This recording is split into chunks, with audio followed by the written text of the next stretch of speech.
Hello everyone. तो आज हम पढ़ने वाले हैं आपकी हिंदी पाठ्य पुस्तक अंतरा भाग 2 की पहली कहानी प्रेम घन की छाया स्मृति। तो सबसे पहले लेखक के बारे में देखते हैं। लेखक का नाम है रामचंद्र शुक्ल। उनका जन्म हुआ था 1884 में उत्तर प्रदेश के बस्ती जिले के अगोना गांव में। उनकी भाषा शैली है कि उनकी गद्य शैली विवेचनात्मक है। वो व्यंग और विनोद किया करते हैं और तत्सम शब्द और उर्दू शब्द का अधिक प्रयोग किया करते हैं। उनकी कुछ प्रमुख रचनाएं हैं सूरदास, चिंतामणि और रसमीमांसा।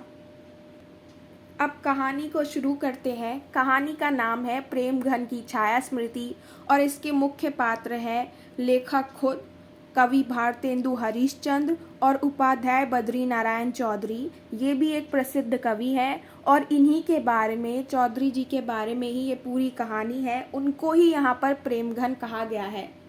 तो अब कहानी को देखते हैं।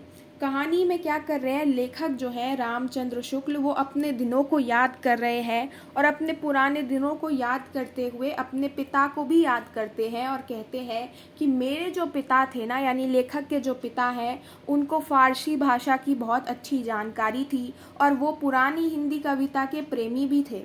उनके पिता को हिंदी के जो कवि थे उनकी उक्तियाँ यानी मुहावरों को फारसी के कवियों के उक्तियों यानी कि मुहावरों के साथ में मिलाना अच्छा लगता था। यानी कि वो फारसी के जो मुहावरे थे और हिंदी के जो मुहावरे थे उन्हें मिलाने में उन्हें बड़ा ही मज़ा आता था, आनंद मिलता था। और वो क्या करते थे, वो अक्सर रामचरितमानस, रामचंद्रिका जो है वो रात को पढ़ा करते थे। और सिर्फ पढ़ते नहीं थे बल्कि वो सबको इकट्ठा करते थे और सबको भी रामचंद्रिका और रामचरितमानस सुनाया करते थे। और इतने अच्छे तरीके से सुनाते थे कि मानो वो चीज़ मन को छू लेती थी।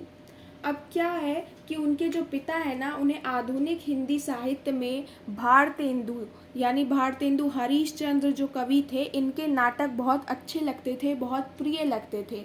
लेकिन उस टाइम पर जो लेखक था वो बच्चा था, लगभग उसकी उम्र 8 वर्ष की थी। तो उससे उसके मन में ना भारतेंदु जी को लेकर एक अलग ही फीलिंग थी, एक अलग ही उसके मन में जो है भावना थी। कैसी भावना? अब लेखक तो बच्चा था तो उसे समझ में नहीं आता था कि राजा हरीशचंद्र, जिनको सत्यवादी राजा कहा जाता था, वो और कवि भारतेंदु हरीशचंद्र में फ़र्क क्या है। वो तो दोनों को एक ही समझ बैठे थे। उनका मानना था कि इन दोनों में कोई फ़र्क नहीं है, ये दोनों तो एक ही है। लेकिन असल में क्या है, दोनों तो अलग अलग है। लेकिन क्योंकि लेखक बच्चे थे तो वो दोनों को अलग अलग नहीं समझते थे, दोनों को एक ही समझते थे। अब क्या है, जब लेखक की उम्र थी 8 वर्ष, तो क्या होता है कि जब उनकी उम्र 8 हो जाती है तभी उनके पिता का ट्रांसफ़र हो जाता है, बदली हो जाती है। हमीरपुर ज़िले की राढ़ तहसील से जो है उन्हें मिर्ज़ापुर ट्रांसफ़र कर दिया जाता है, उनकी बदली कर दी जाती है। अब वहाँ पर जब पहुँचते हैं लेखक, तो लेखक सुनते हैं कि यहाँ पर भारतेंदु हरीशचंद्र जो है उनके एक मित्र रहते हैं जिनका नाम है उपाध्याय बद्री नारायण चौधरी। और ये भी बहुत अच्छे एक कवि हैं, इनका भी बहुत नाम है, ये भी बहुत ज़्यादा प्रसिद्ध हैं। अब लेखक के मन में भारतेंदु हरीशचंद्र को लेकर बहुत ही उत्सुकता थी। और जब ये पता चला कि उनके मित्र यहाँ पर रह रहे हैं मिर्ज़ापुर में, तो उन्होंने सोचा कि अब तो इनसे मिलना ही पड़ेगा। तो लेखक ने क्या किया, लेखक तो नगर के बाहर रहता था, तो एक दिन उसने अपने सारे दोस्तों को जुटाया और कहा कि अब तो हमें उनसे मिलने जाना है। सब जुटे भी और सब ने लेखक की बात में हाँ भी मिलाई। सब लेखक के साथ चले। लगभग 1.5-2 मील का सफ़र जो है उन लोगों ने तय किया और फिर वो एक बड़े से मकान के सामने आके रुक गए। उस मकान में जो बरामदा था ना, वो खाली लग रहा था, वहाँ पे कोई नहीं था। और जो लताएं थी वो वहाँ पर थी, बहुत सारी लताएं थी, पेड़ पौधे लगे हुए थे, लेकिन एकदम खाली था। अब क्या था कि वहाँ पे जब उन्हें कोई दिखा नहीं ना, तो वो लोग क्या करने लगे, घर के आसपास ही चक्कर मारने लगे, वहीं घूमने लगे कि शायद कोई थोड़ी देर में आए, कोई दिख जाए। तो जब सब चक्कर मारने लगे तो थोड़ी देर में लेखक के दोस्त ने लेखक के कंधे पे हाथ रख के उसे ऊपर की तरफ इशारा किया। और फिर लेखक ने जब ऊपर नज़र उठाकर देखा तो क्या देखा, देखा कि ऊपर कौन थे, एक मूर्ति सी थी, मतलब एक आदमी थे जो कि एक खम्बे पर हाथ रखे हुए, लंबे बाल रखे हुए, जो बाल थे वो भी बिखरे हुए थे, वो खड़े थे लताओं के बीच में। और यही पहली बार जो है लेखक ने बद्री नारायण चौधरी को देखा था, क्योंकि ये बद्री नारायण चौधरी ही थे जिनके दोनों कंधों पर बाल जो है बिखरे हुए थे, एक हाथ खंबे पर था। और देखते ही देखते लेखक कहते हैं कि जो मूर्ति है ये दृष्टि से ओझल हो गई। बस यही पहली झांकी थी बद्री नारायण चौधरी की जो लेखक ने देखी थी। अब लेखक कहते हैं कि जैसे जैसे मैं बड़ा होता गया ना, मेरा हिंदी के लिए प्रेम और ज़्यादा ही बढ़ता गया। मैं हिंदी साहित्य को और ज़्यादा प्रेम करने लगा, मेरा झुकाव उसकी तरफ बढ़ता चला गया। अब क्या था कि मैं क्वींस कॉलेज में पढ़ा करता था और उस समय पर मेरे घर में जो है मेरे पिता के एक मित्र हुआ करते थे, रामकृष्ण वर्मा। वो उनके सहपाठियों में से थे। अब क्या है कि लेखक कहते हैं मेरे घर पर भारत जीवन प्रेस की पुस्तकें अक्सर आया ही करती थी, लेकिन बाद में क्या हुआ कि मेरे पिता ने उन किताबों को छुपा कर रखना शुरू कर दिया। छुपा कर रखना इसलिए शुरू कर दिया क्योंकि मेरे पिता को लगता था कि अगर ये ऐसी किताबें पढ़ेगा तो इसका मन इसमें ही लगेगा, तो फिर ये अपने स्कूल की पढ़ाई कब करेगा। इसीलिए मेरे पिता क्या करने लगे, किताबों को जो है वो छुपा कर लगने लगे, क्योंकि इससे मेरा जो चित्त है, जो मेरा मन है, वो स्कूल की पढ़ाई से हट ना जाए, मैं बिगड़ ना जाऊं, इसलिए मेरे पिता ने क्या किया कि किताबों को छुपा कर रखना शुरू कर दिया। उन्हीं दिन पर क्या था, पंडित केदारनाथ जी पाठक जो थे उन्होंने एक हिंदी पुस्तकालय खोला था, यानी एक लाइब्रेरी खोली थी, और अक्सर लेखक भी वहाँ पर जाया करते थे। एक बारी क्या हुआ कि लेखक के पिता ने लेखक को एक बारात में एक आदमी के साथ काशी भेजा। अब जब लेखक काशी गए, बारात में गए, तो एक बारी ऐसे ही घूमते हुए रास्ते में जा रहे थे, तभी उन्होंने क्या देखा कि कुछ दूरी पर एक घर था जहाँ से कौन निकल रहे थे, केदारनाथ पाठक निकल रहे थे। अब क्योंकि लेखक तो उनके पुस्तकालय में अक्सर जाया करते थे, इसीलिए दोनों एक दूसरे को देखकर, लेखक पाठक जी को देखकर और पाठक जी लेखक को देखकर रुक गए और एक दूसरे से बातचीत करना शुरू कर दिया। अब बातचीत में ही लेखक को पता चला कि जिस घर से पाठक जी निकले हैं वो भारतेंदु हरिश्चंद्र का ही घर है, उसी कवि का घर है जिसको लेकर उसे बचपन में लगता था कि राजा हरिश्चंद्र और कवि हरिश्चंद्र में कोई फर्क नहीं है। कुछ देर तक तो बड़े ही भावुक होकर लेखक उस घर की तरफ देखने लगा और बहुत ही एकदम भावनाओं में डूब गया। ये देखकर पाठक जी को बड़ा अच्छा लगा, वो बड़े प्रसन्न हुए और उसके बाद में उससे बात करते हुए लेखक के साथ बहुत दूर तक गए और इतनी अच्छी बातचीत हुई कि दोनों में बहुत ही अच्छी जो है मित्रता हो गई। लेखक ने कहा कि जब मैं 16 वर्ष तक पहुंचा, मेरी उम्र 16 तक की हुई, तब तक तो मुझे दोस्तों की एक ऐसी मंडली मिली थी जिसमें हिंदी प्रेमियों की ही बस जगह थी, मतलब जिसमें हिंदी प्रेमी ही भरे हुए थे, जिसमें थे काशी प्रसाद जायसवाल, भगवान दास जी हालना, पंडित बद्री नारायण गौड़, पंडित उमा शंकर द्विवेदी, ये सारे लोग मुख्य थे। और हम लोग क्या करते थे, हिंदी के बारे में बात करते थे, हिंदी के नए पुराने साहित्य, नए कवि, पुराने कवि, हिंदी के शब्द, इन सारी चीज़ों को लेकर जो है बातचीत किया करते थे। और हमारी जो हिंदी थी, उसका जो हमारी मंडली थी उसमें सब हिंदी बोलते थे, लेकिन हम जहाँ पे रहते थे वहाँ पे कौन रहते थे, वहाँ पर वकील, मुख्तार, कचहरी, अमलों की बस्ती थी। तो वहाँ पर अक्सर लोग क्या करते थे कि ज़्यादातर लोग उर्दू ही बोला करते थे, लेकिन हमारी मंडली क्या करती थी, वहाँ पर भी हिंदी बोलती थी। तो वो लोग उर्दू बोलते हैं, हम हिंदी बोलते हैं, तो उनके उर्दू कानों में हमारी हिंदी थोड़ी अनोखी सी लगती थी। और हम क्या थे, बहुत ही शुद्ध हिंदी बोलते थे, निसंदेह जैसे शब्दों का प्रयोग करते थे, इसलिए लोगों ने हमारी मंडली का नाम निसंदेह रख छोड़ा था कि ये तो निसंदेह मंडली है।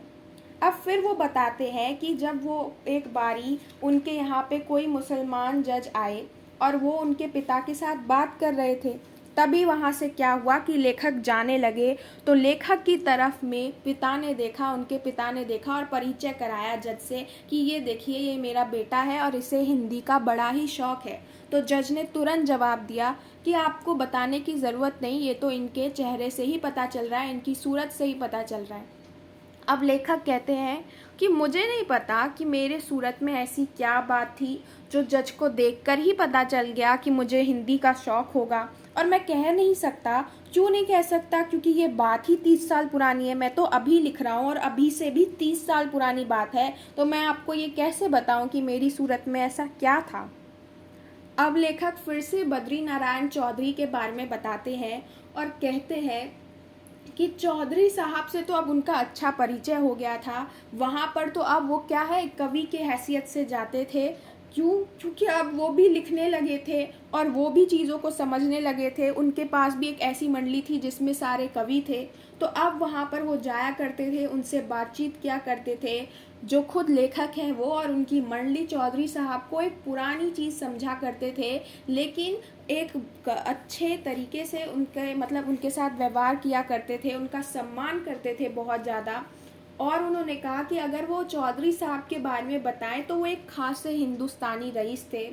जैसे उनके यहाँ पे कोई उत्सव होता था, वसंत पंचमी, होली होते थे, तो क्या होता था कि चौधरी साहब के यहाँ पे बहुत ज़्यादा नाच गाना होता था, इसको पूरा मनाया जाता था, बहुत ही बड़ा उत्सव होता था।